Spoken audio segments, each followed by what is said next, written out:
And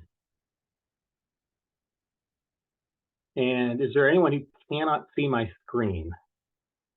This is welcome to project management.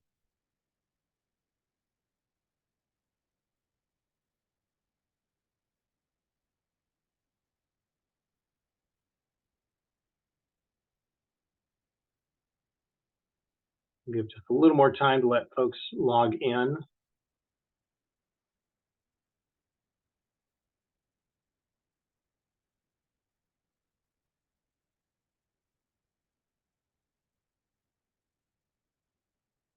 And I'm kind of curious about how many, actually, maybe if you're comfortable, if you weren't here last week, could you can either message me directly or just if you're comfortable enough, just tell everybody, hey, I wasn't here last week. I'm gonna try to cover last week's material real briefly before we go into the rest of the material.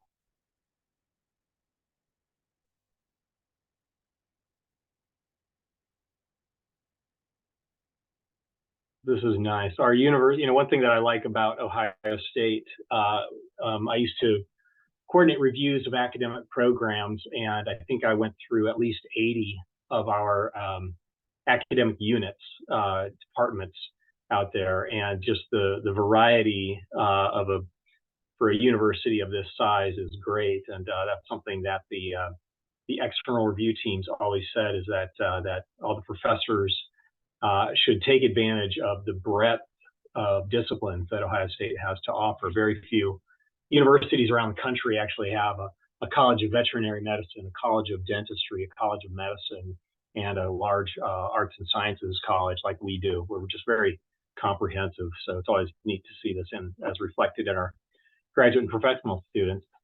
Great. Okay. So we might have had a couple of people who weren't here last week.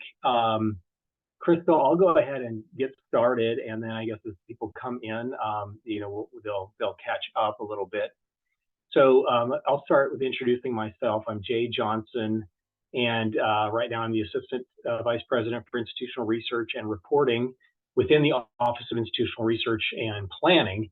And as a discipline, institutional research is we research, or we study the institution of Ohio State. And there's offices like this at every university in the country. And we spend a lot of time comparing Ohio State to other universities on a number of different metrics. This morning, I was just compiling the PhDs that are awarded by race, ethnicity, and sex for the colleges of social work and the John Glenn College of Public Affairs against other AAU universities. So it's just some things that I get to work with on a daily basis. But I do have a background in project management, and my PMP, or Project Management Professional Certificate, is from the Project Management Institute, and the concepts that I am talking about today are kind of governed by that group, the Project Management Institute.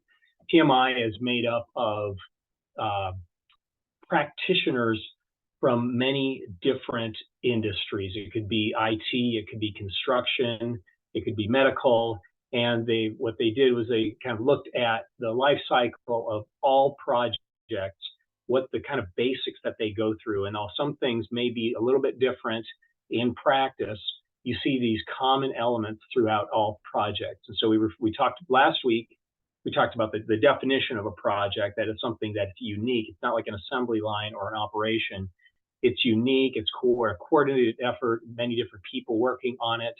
And it's something that is progressively elaborated over time. If you remember that as you get deeper into the project over time, you learn more about what success would look like. And so you have to account for that and maybe even modify what you thought was the original intent of the project as you get deeper into it. And so let me just go through some of the things that we covered last week, and then talk about the things that we'll go into this week in the hour that we have here. So the Project Management Institute, in kind of looking at describes the life cycle of a project, and this is kind of happening in chronological order, that you start with a project starts with an initiating phase, and that's where you're talking about the project, but you're actually not ready to commit to a course of action. Initiating is where you actually gain authorization. There's a kind of a commitment to action to move forward. We'll talk about that a little bit as we go through the project charter later today.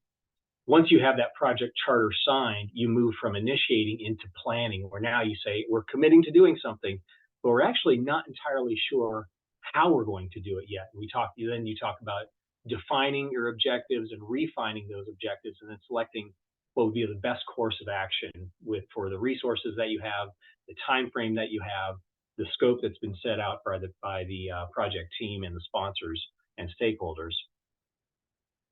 After you are done with planning, then you move into executing, where then you're carrying out the resources to carry out the plan, everything that you set out to achieve. You're doing during that execution phase. Execution may look different from industry to industry, from IT to construction to other things. But while you're executing, you're also monitoring and controlling, where you're going back, looking at the plans, looking at the designs that you had initially to see whether or not you're achieving the goals that you set out to achieve. Are we on time? Are we within the budget that we set up? We're halfway through the project, and we've burned 3/4 of the dollars that we have set aside for this. Is that what we intended to do, or are we going to have to go back to the sponsor and ask for some more money? So while you're executing, you're monitoring and controlling, kind of looking back at the plan. And then finally, the last stage is closing, where you've decided, okay, now we're done with the project, or maybe, and we'll talk about project closure a little bit, maybe you've run out of resources and you just have to finish with whatever you've got there. This is all you get. We've run out of ingredients to go any further. There's nothing more we can do here. We've run out of time. But you close the project and go back and look at, did we achieve everything we set out to achieve? And maybe you are handing off the deliverable from the project, delivering the product to somebody. And at that point, the project team goes off and does their thing, and the operations team now takes over. So that's a little bit, kind of a quick overview of that project life cycle. And then there's these different knowledge areas that we talked about last week, and we spent a lot of time on these. Again, I just want to hit these really quick. Integration management is where you look at all of the pieces, parts of the project. Usually this is the role of the project manager, trying to make sense of everything that's going on, because you have competing priorities. Time, scope, cost, quality are all competing against each other, but somebody's got to go in to make sure that these things are working together to achieve the goals that you set out to achieve.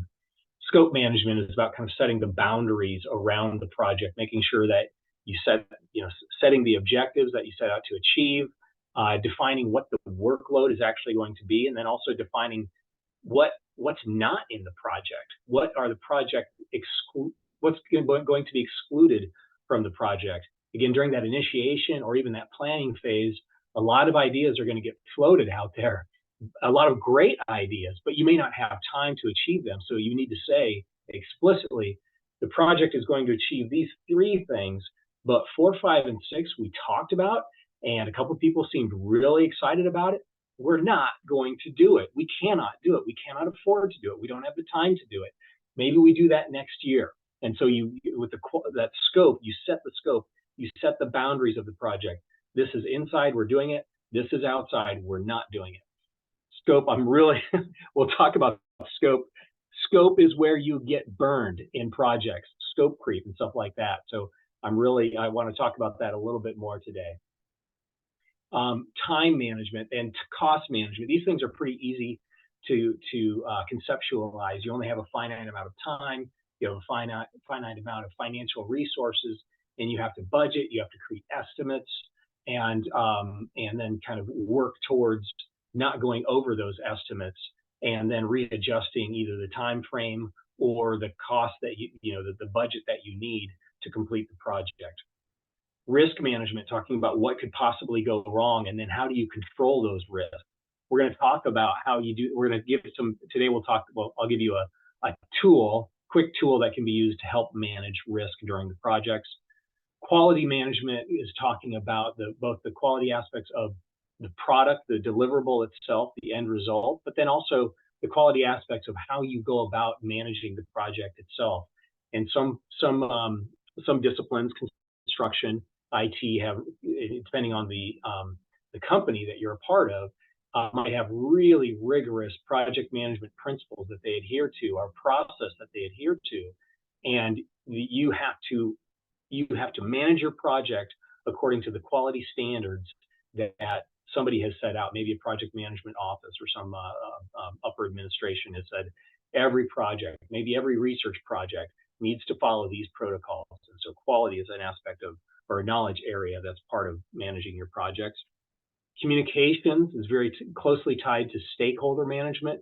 In fact, when I sat for my PMP test, stakeholder and communications management were part of the same group. It was just communications management. The Project Management Institute decided to split them out as separate management areas because there's some distinct things that happen in stakeholder management. But communications management, looking at how you communicate the goals of the project. Do you archive some of the results of the project? Managing the expectations and the workload of your team. So communications management has to do with kind of managing or communicating out to people who are affected by this particular effort. Human resources management, then going out and finding your project team. We'll talk about that a little bit today. Finding your project team, selecting them, managing conflicts that could come up along the way. Procurement, then, about, if you have vendors working with you, if you have contracts that you need to sign, procurement management is making sure that the I's are dotted and the T's are crossed along the way. And then finally, stakeholder management, identifying those stakeholders. We talked about that a little bit last week. We're going to talk about it a little bit more today when we talk about roles and responsibilities. So the things that we talked about, like I said, day one, last week we talked about the knowledge areas and the process groups.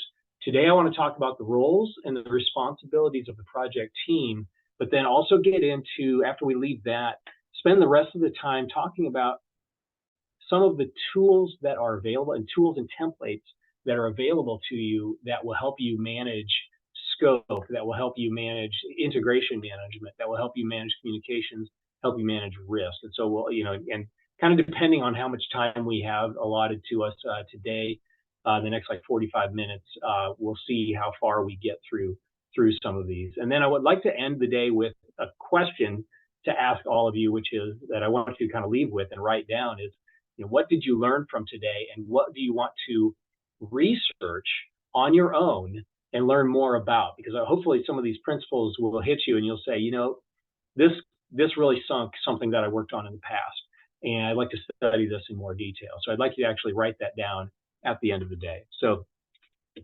let's get started into roles and responsibilities in project. And by the way, I hope that you have your participant guide that should be available to you in something that you were able to download. And I'm going to go through some of these graphics are in there. Some of the things I'm going to talk about aren't in your participant guide. I can share more details or templates if you send an email to me afterwards. Okay. So there's the Project Management Institute defines different roles within a project. And so you've got your project sponsor, you have stakeholders, you have the project manager, and then you have team members. So let's look at each one of these individually. So the project manager, this is what, actually, I'm kind of curious, if you go ahead and give reactions like a thumbs up, and on Zoom, just make sure that the thumbs up is different from raising your hand. But how many of you have been a project manager? Just kind of curious. Okay, we've got quite a few here. And I can't see everybody on the Zoom call all at once, but this is, okay, maybe a little less than a third, quarter or so have actually managed a project. That's great. And so the project manager is the person that is really held accountable for the results of the project. He or she is responsible for getting this done. So responsible for it, should be empowered to spend money, should be empowered to kind of set the direction of the project and how it's managed. Can use the budget, fixes problems. So if there's any issues, if you need more resources, the project manager needs to communicate with the sponsor or other people. Hey, we need more dedicated resources for this. Things that happen, I think I mentioned last week around ethics or conduct or conflict that happen. I think I mentioned last week I had a quality assurance person and the business analyst who just did not get along from bad blood from a former project. And I had to help resolve that by usually just kind of making them work in separate rooms.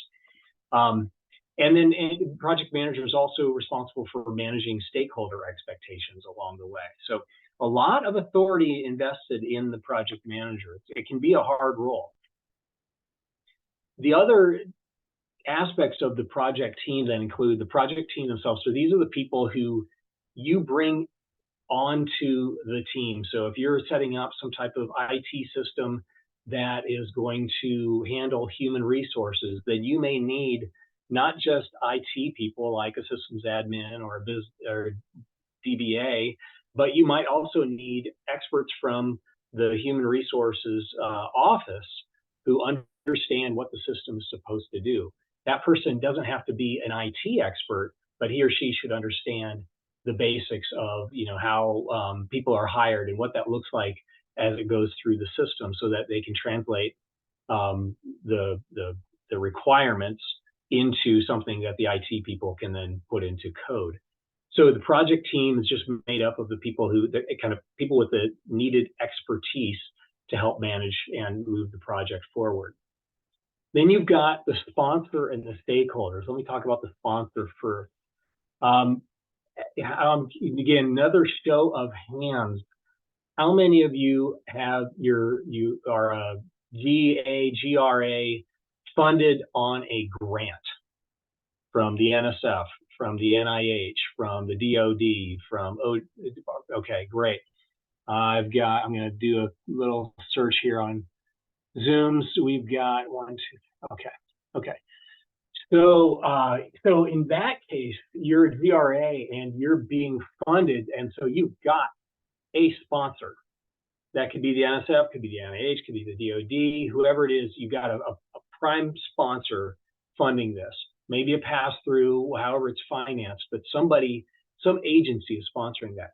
Now, that may not be enough just to know that I'm being sponsored by the NSF. There's a directorate underneath that or something like that. But you should be able to identify a person who is the sponsor. Now, a lot of times then that person, even though the funding may be at the NSF, maybe there's somebody here at OSU who represents that sponsor. So it could be somebody in the college like the Associate Dean for Research, could be the Dean. A lot of times your PI on the project acts more like a project manager, is not the sponsor. But sometimes I know in some efforts that are really, really large, the PI can kind of be like the sponsor. It might just kind of depend on the size and scope of the project. But I think it's important to be able to name somebody who is the sponsor. The sponsor is somebody who is providing the funds for this, also kind of gives the official go ahead, like we are going to do this at some type of level above you or I, who makes that happen. The ideal sponsor is interesting. The Project Management Institute does these called Pulse survey and ask project teams like what makes for an ideal sponsor, and these were the responses. Removes roadblocks, and this is why I say you should be able to name who that sponsor is, because invariably with projects you bump into some type of issue that is beyond the scope of your project. You have to hire somebody, you have to sign a contract. If you have to sign a contract at Ohio State, it has to go through a lot of groups to get finally done. It can take a long time. There may be ADA requirements on software that you want to grab.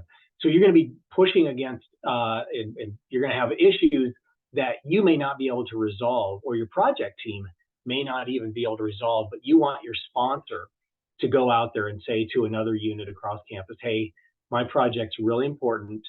This is where they're kind of the champion for that, and they have to remove roadblocks. At a big place like Ohio State, you need that for project success. That sponsor should also be able to communicate be able to align the projects to some type of grand goal for the university or for the college or for the department. But they should be able to communicate the importance of this, what importance this project has on the success of something else that's going on at the university or outside of the university. They should be able to add resources. So if something's going wrong on the project, that person should be able to either get more dollars or more people to help achieve project success. And then, kind of like removing roadblocks, resolve any issues. So that's the project sponsor. You should be able to name who that person is and then appeal to him or her for help when you need it, because you will. Okay, then you've got your stakeholders. I talked about this a little bit last week when I talked about how I was a project manager on OSU's effort to go from quarters to semesters back into went live in 2012. And so you can thinking about what that looks like at OSU. Who are the stakeholders that would be impacted by a move from quarters to semesters? Well, the students, of course, especially those students who were already here on the academic quarter calendar. They're sophomores when we went live to semesters, and so we had to look at, could they be negatively impacted by this? And we had to make sure that they were not negatively impacted by the move from quarters to semesters. What's their interest in the project? Well, yeah, again, I want to be able to graduate in a timely manner. So that was the impact on the students, whereas maybe other stakeholders included the faculty and instructors, and they had to look at their interest in the project was, well, I'm going to go from teaching a course in 10 weeks, and now I need to teach a course in 14 weeks. What does that even look like? How do I pace that? So what's their interest in the project? And then another question with stakeholder management is what impact or power or influence could they have on the project, and so or project success. So from the standpoint of the students, with the movement from quarters to semesters, the students were really going to be impacted by this. They did not have a lot of power, say, to stop it. The faculty, could have, could have had some influence, could have had some negative influence on that if they had decided, if they did not translate the course from a quarter calendar to a semester calendar very well, it could negatively impact the students. So understanding that, and then that helps to devise your communication strategy later. But these are the roles and responsibilities in a project: your project team, the sponsor, the stakeholder, and the project manager. And each kind of have different influences and roles to bear on the project. Now, I want to kind of get organizational for a moment on this, because I think this is really important. The Project Management Institute, identifies these two different project management structures, organizational structures. They call one a functional organization or a weak matrix, and a projectized organization or a strong matrix. And it's real simple to understand. I love the way they describe it.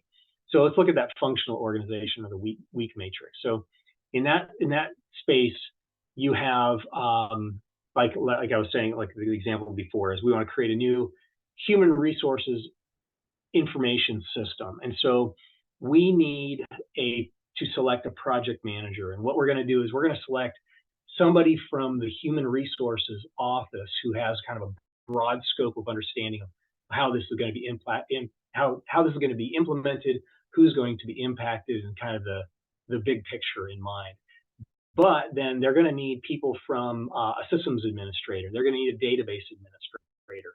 Well, that DBA and SA report to a different functional manager into the IT area. In fact, it might even report up to a completely different vice president, as opposed to the vice president for human resources. And then you might need somebody from business and finance or administration and planning here at Ohio State to be a part of that team because of their perspective. Well, they report up through a completely different unit as well. And so you've got the project team made up of people who actually work for different departments, different divisions at the university. And so that sets up some risk to achieving project success.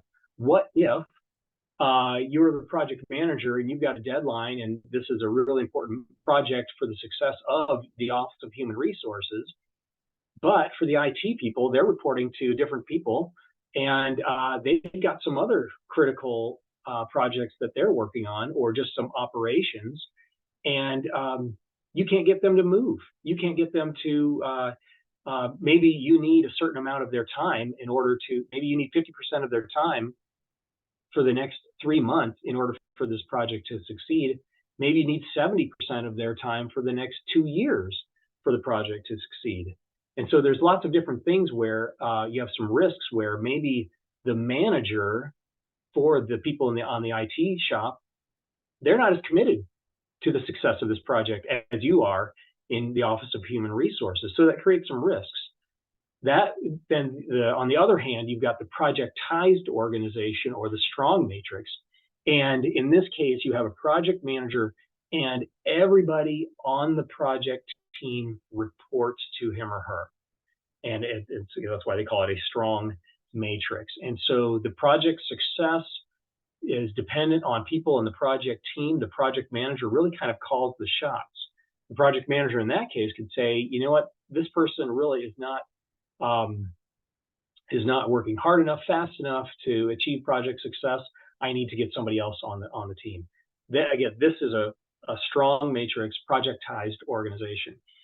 Some different kinds of risks, but in my lifetime, I have never been on a projectized organization. Now, maybe if you're in a research lab, it's possible that everybody being funded is funded off of that NSF grant, and everybody in that research lab owes their entire existence at Ohio State to that particular grant. Well, then you're in a projectized organization.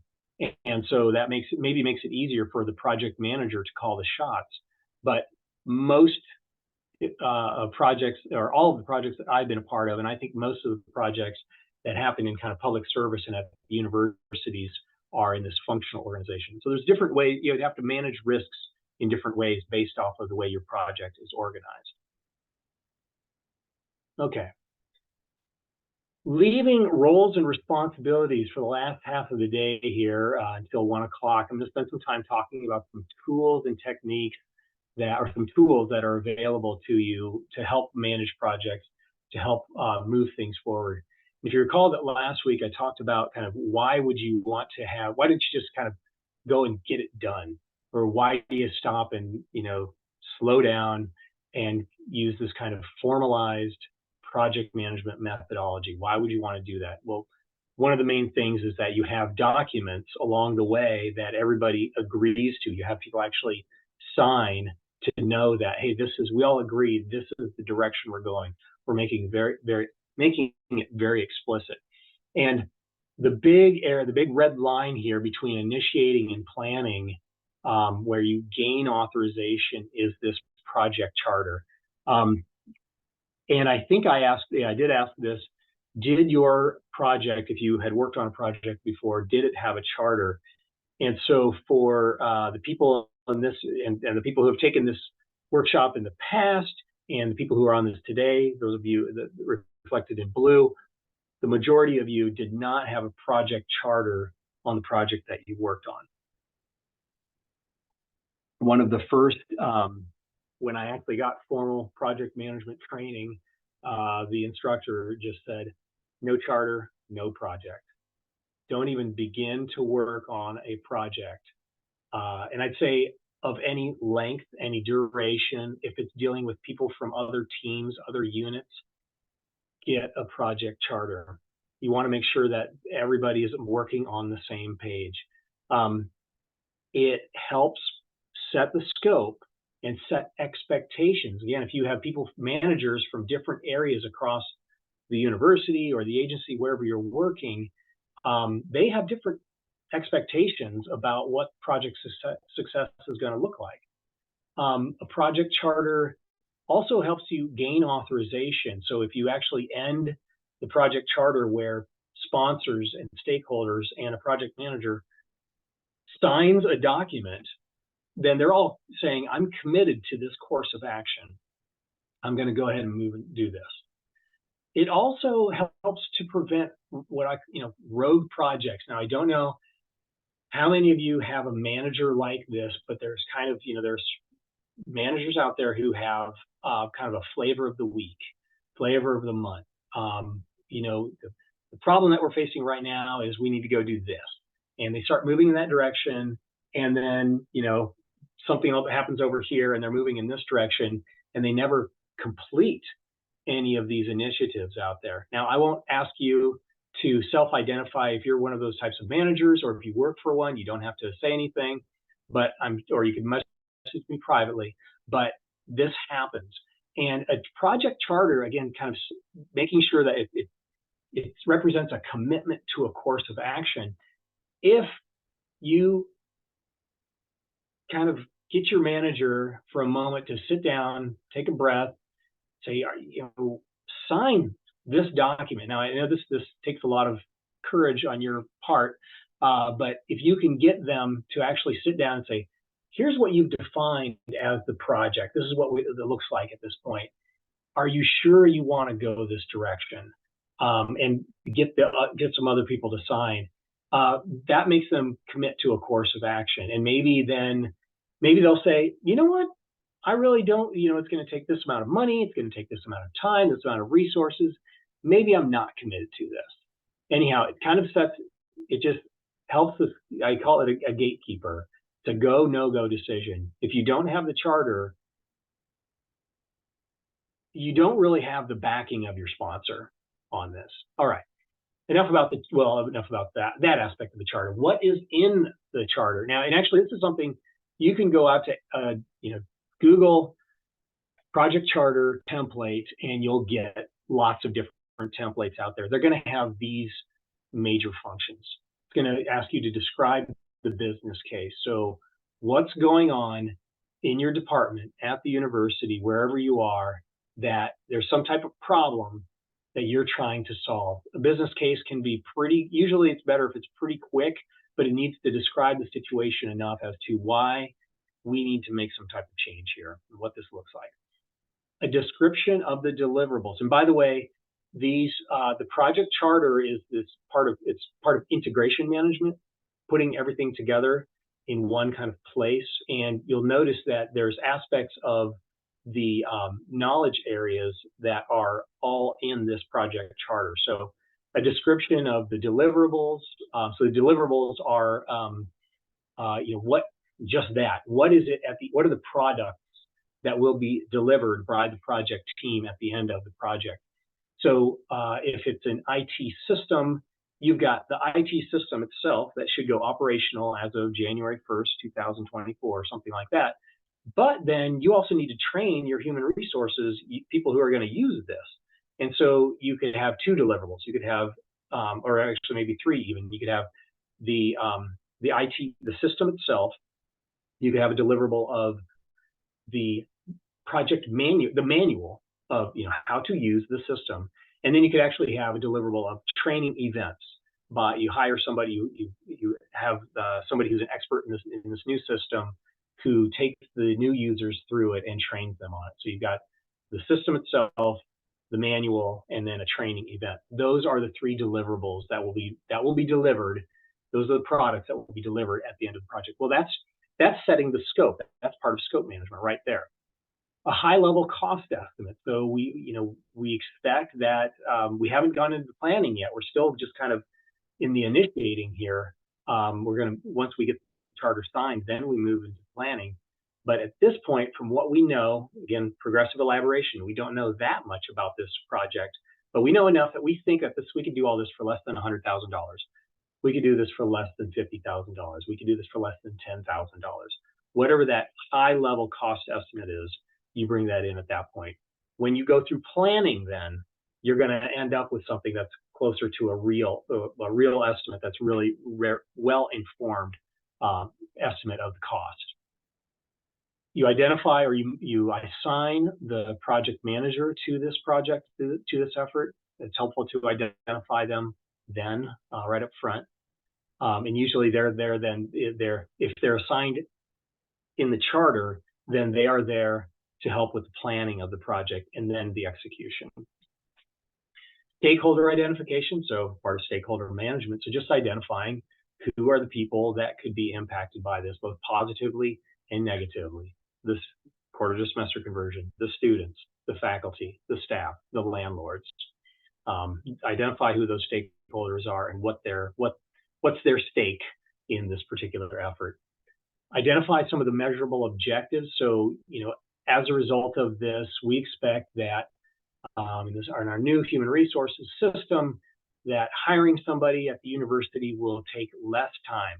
Maybe even say not just less time, but 30% less time, because we're going to cut down on, as we go through the system, we're going to remove some steps because we have too many approvals along the way. And so we're going to remove some of those approvals, and we think it's going to result in, an average length of time to get somebody hired from 30 days down to 15 days. Whatever that is, you put those objectives down. You identify the risks that are associated with this project. You have an idea up front of what those could be. Again, progressive elaboration, as you get deeper into the project, you have a better idea of what could go wrong, because some of those things probably do go wrong. Constraints or assumptions along the way. So, we might know that again, it's at this, kind of thinking about the cycle of the university. If we want to go live with the system like this, there's probably some good times, some bad times to go live with something like this. So we could list what some of those constraints or assumptions are in the charter. Milestones. So kind of from a time management perspective, identifying up front, we need to have a certain percentage of the work done by this point in time, because we need to have it totally done by January 1st. What are those milestones? And then finally, signatures. This is where you're getting people to commit to this course of action. The charter is a very mundane document, but I would not, I don't know how to express it well enough. If you don't have a project charter, if only a third of as I showed a slide earlier, last week, if only a third of projects succeed, of projects that we have, this IT group had surveyed respondents with, if only a third of them succeed, I would say if you don't have a charter, I would say I would double that. That you're gonna 15% of projects without a charter are going to succeed, or maybe less. You really got to have a charter in there. Okay, enough about that. Managing scope. I want to hit this quickly because we already talked about it in depth last week, but scope management, there's a couple things that help with identifying and managing scope. So there's something called product requirements.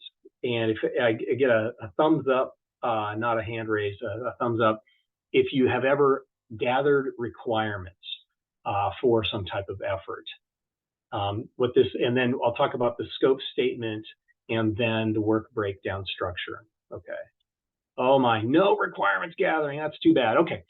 Well, you're going to learn. Okay, I did talk about scope creep and the quadruple constraint a little bit last week. Let me talk about product requirements.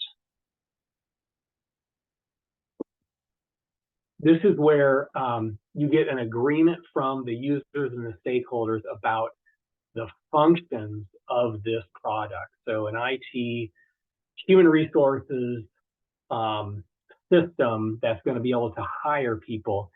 You're going to interview people who are using the system currently and get an idea about as we're going to build this new thing, it has to do, these 5 things. It has to be able to take an application. It needs to be able to store the resume. It needs to be able to store the cover letter. It needs to be able to pass on qualified candidates to the hiring manager. These are, necessary features of that. And so you need somebody to actually go out and have, explicitly say what are the requirements. So you get agreement from that. The requirements are with, necessary and sufficient properties of a product. Getting the requirements, kind of gathering process. And I'm giving you a thumbnail sketch of this. There's a whole industry on gathering requirements. There's a professional, my degree, I got my master's in higher ed and student affairs. Started the program 30 years ago, as I reminded you last week. And my first job out of grad school was a business analyst, where I gathered requirements. And what I did was I met with users, identified what's the current state, what's going on now, what is it you don't like about the current system, and then what is it that you need the new system to do? What are the requirements? What are the necessary features of this? And then you validate the requirements. You go to the different user groups that you may have met with, and you make sure that all of the requirements are consistent according to all the expectations of all the different users out there. And then you can kind of categorize the requirements. Are they mandatory? Is it something that's just optional? Is it truly necessary? You want to stick with those that are mandatory.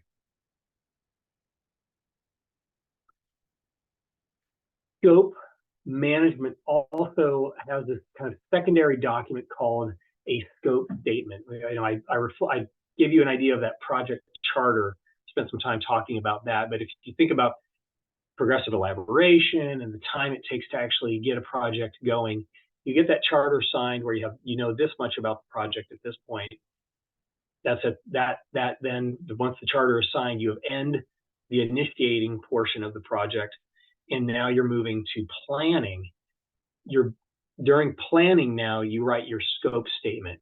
And this includes things from the project charter that now, after meeting with different users, you have more information about. So a description of the product, the requirements that I talked about, what are those deliverables? Maybe as a result of talking to a bunch of users, you have a different idea of what the deliverables will be. You create what's called product user acceptance criteria, like when the product user says, like, if it doesn't do this, it's no good to me at all.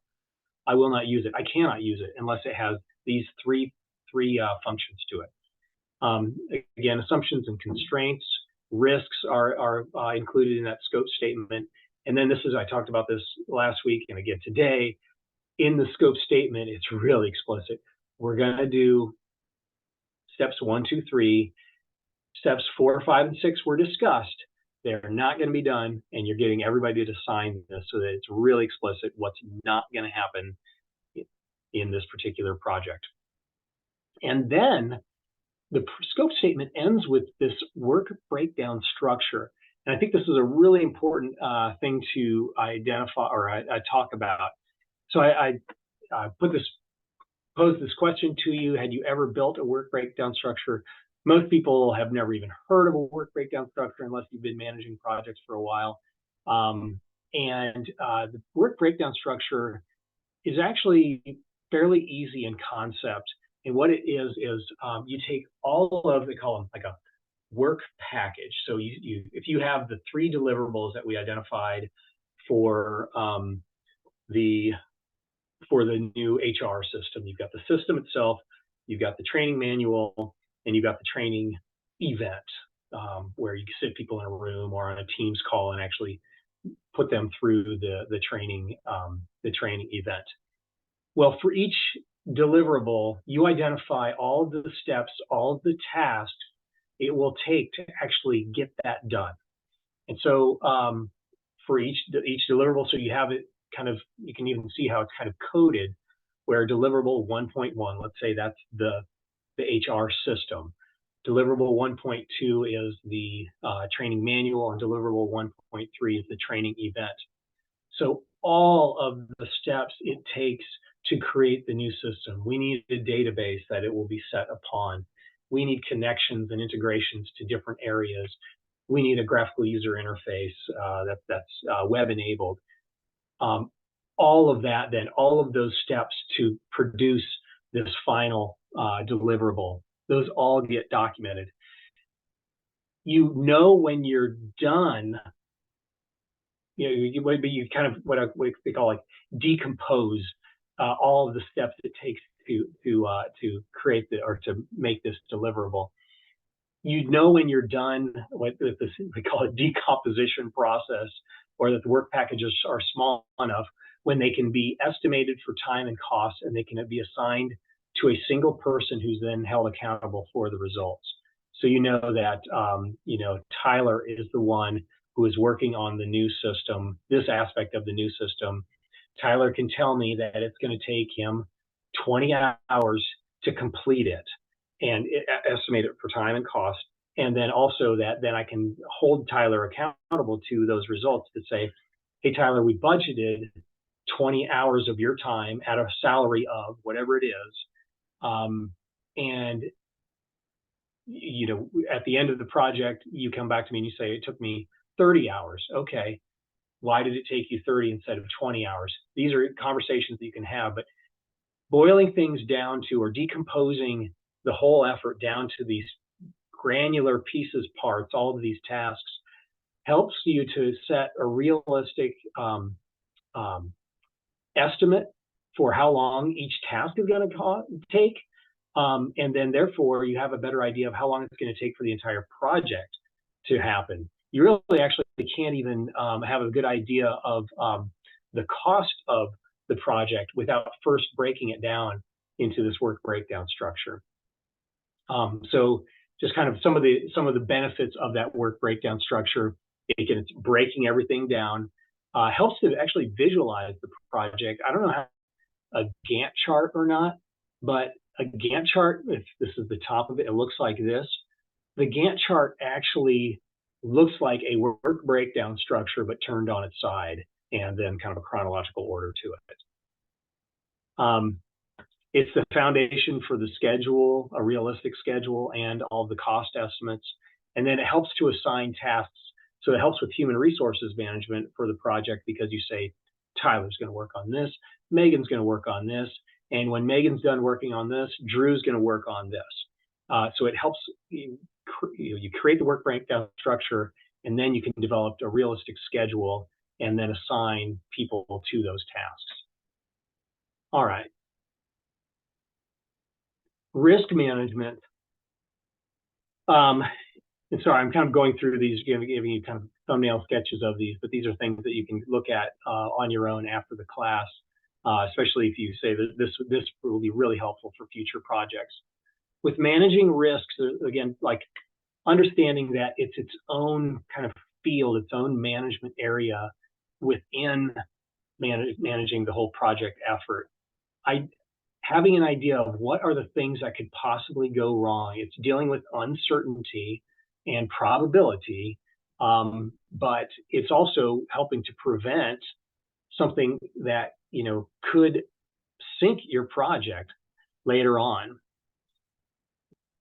And I'd ask this about, like, how many of you have, in the projects that you've worked on, how did you manage risk? Well, most of you, this is kind of similar to the participants in the past, manage risk by just hoping for the best. I hope nothing goes wrong on this project. Some of you did document the risks, but lost track of them later. And then actually, this is hopeful, this is good. A lot of people reviewed risks throughout the life cycle of the project. That's great, and that's the way it should be done. One way you can do that, one tool, is this risk registry or risk log. And I've kind of given you, there's a risk log where it's broken out in a lot more detail. I think that the risk registry is perfectly fine here, or a probability and impact matrix. So in this case, all you do is describe the risk. So this is something you do as a project team.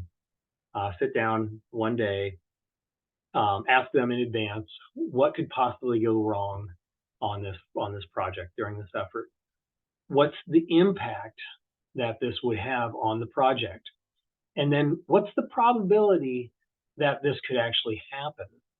And then what's the impact of the risk. So is it, and you can rate these on a scale of 1 to 5, 5 being the highest and the worst.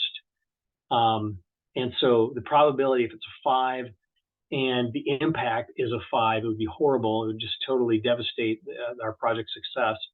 Then it's a 25 out of 25, then you need to pay attention to it. If it's something where, based off of the risk, probability of occurrence is a 1 and the impact is a 1, then you really don't even need to pay attention to it. But this helps to prioritize the risks, so that you can't just look at every single risk. You might have 100 of them, but maybe you need to really keep an eye on the top 10 or the top 5, especially those that have a score of maybe 20 or more on your risk probability and impact matrix. So this is just one way that you can manage risk at the beginning of the project, identifying them, create a risk response strategy for each one of the project or each one of the risks that you identify, and then throughout the life cycle of the project, when you have project team meetings, just have that as a part of the agenda. Okay, you've got 5 risks that we're paying attention to. Has anything happened that we should be considering along the way? The last thing we're going to talk about is communications and stakeholder management. We've got a few minutes left here. Again, I was mentioning that this used to be one area within the Project Management Institute's project management body of knowledge. But in the initiating phase, you're identifying your stakeholders, planning for stakeholder management. You're also planning communications.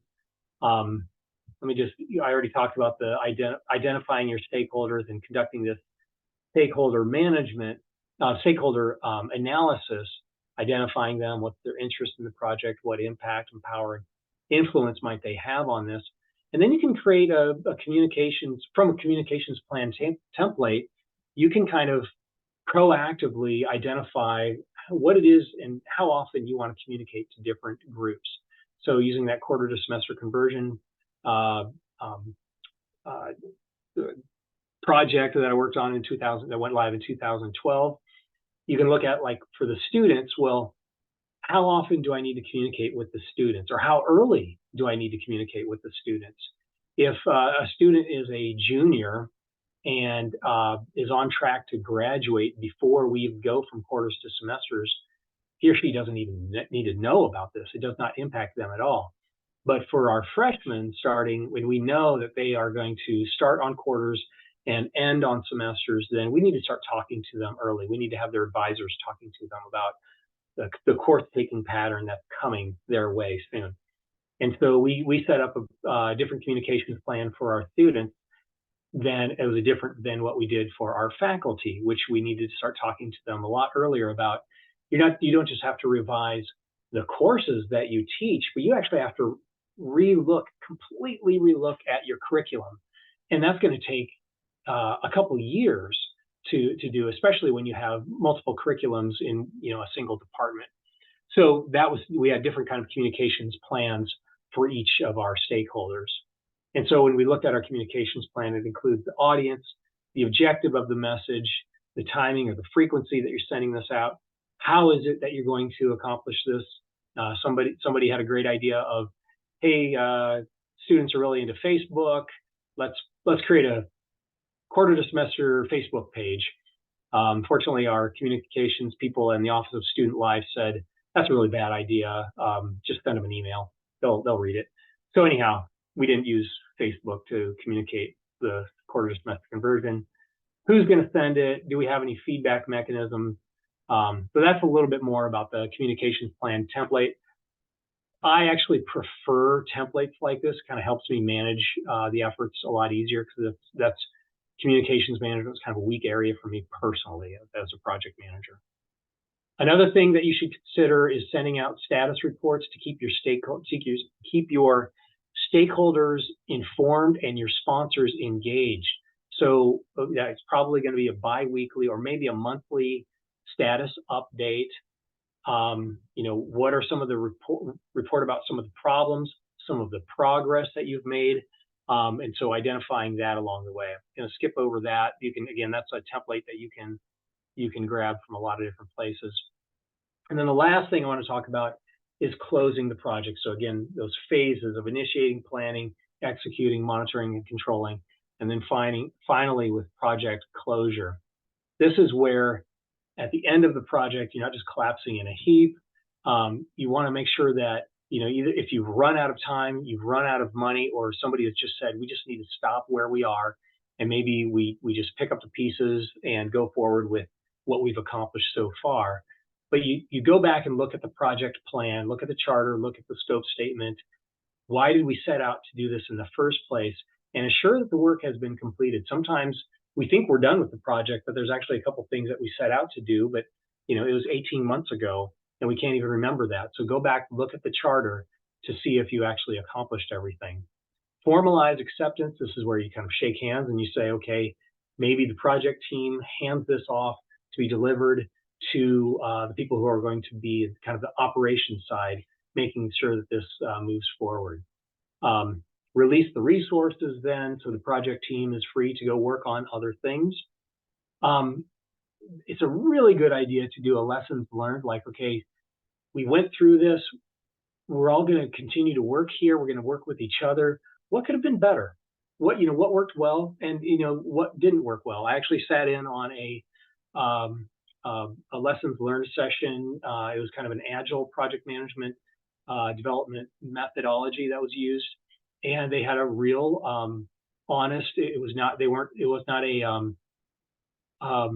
were not trying to cast blame, and so actually it was not even the project manager who facilitated the meeting. It was somebody else, and they just said what worked well and what didn't, and the project team sat and discussed it, and that way they could take the lessons that they learned into their next project.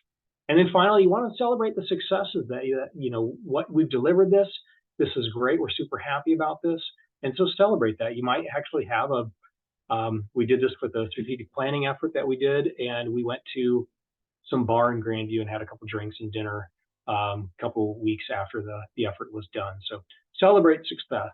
Well, the last thing, I had mentioned this earlier, that I hope that you've learned a lot here today. Again, I've given you a thumbnail sketch of a lot of different concepts, and so what I'd like you to do is just write this down.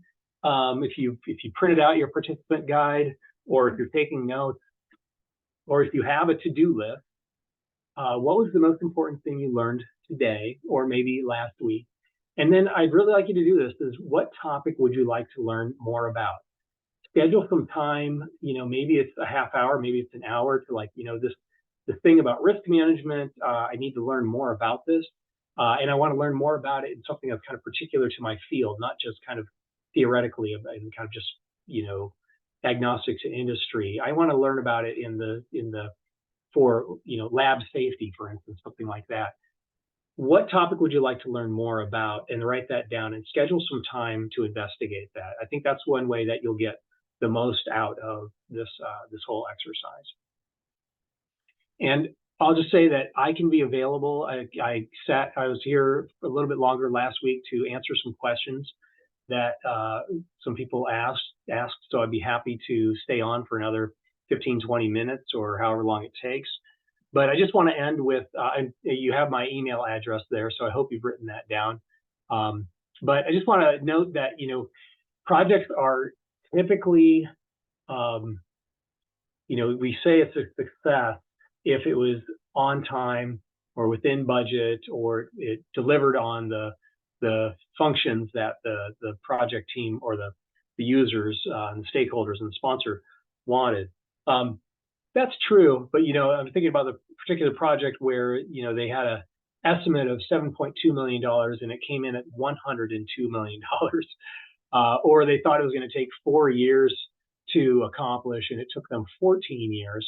And so, from a project management perspective, the Sydney Opera House was a complete failure. But if you ask the citizens of Sydney or the people of Australia, what do you think of the Sydney Opera House? Well, it's the symbol of Australia. And so, your project could be managed better. Some things may not go right along the way. You may come in over your budget. You may come in late with it. But if you deliver something that has lasting, enduring value, you will be forgiven for that. And so I would just say, with kind of like thinking about that project charter, like what is it that you want to spend your time? What is it that you have to spend your time doing? Projects are a lot of fun. You can learn about technology. You work with different teams. You can get a new set of skills as a result of that. But there are some risks associated with that. But some really neat outcomes can come from that as well, not just professionally, but for the good of your users as well. So that's where I'll end today. Please feel free to send in any questions. You can put them in the chat. I'd be happy to address any questions that you have.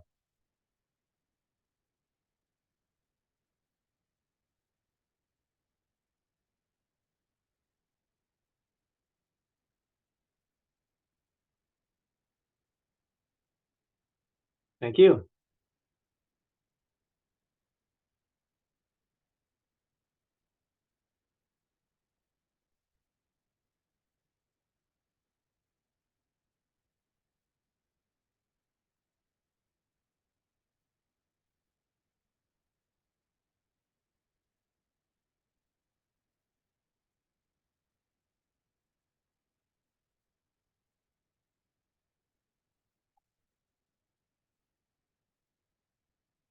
Crystal, are you there? Hey, Mr. Johnson. Oh, fine. Oh, hi, Mercedes. Hey, I will turn on my video. Okay. Oh. So, okay, so I'm in the College of Nursing and I'm doing a DMP project. And so I was gonna implement at this one site and I lost my site. So that was interesting. I kind of knew that there was a potential problem like with one of the people, because she's just very defensive and whatnot. So I could have like maybe made a plan like you had, like risks and what I could do to mitigate them. And when I talked to like the medical director of the site, I was like, do you have any feedback for me? Anything I should have done differently? And she was like, yeah, you should have come to me. That way I could have, talked to my team if they were like uncomfortable or whatever. And I'm like, cool, good advice. Because if you have somebody higher up, they can just roll over objections, and just be like, no, this probably, it's going to happen. It ended up good because now I'm doing my project at an Ohio State facility, and I like how much more organized they are, and they're really. I think I'm going to learn a lot more too from it. Oh, interesting. Yeah. Yeah. Yeah. So kind of some human resources and some risk management there. Mm-hmm. Yep. So this is very interesting. Thank you so much. Oh, you're welcome. You're welcome. And good luck. When do you complete your degree? Hopefully May 2024. Okay. Okay. Well, yeah, I wish you success. Yeah, I'm in the planning process right now and hoping to implement in November. Great. Oh, boy. Yeah. You're welcome. Thank you so much. You bet. Bye. All right. Take care.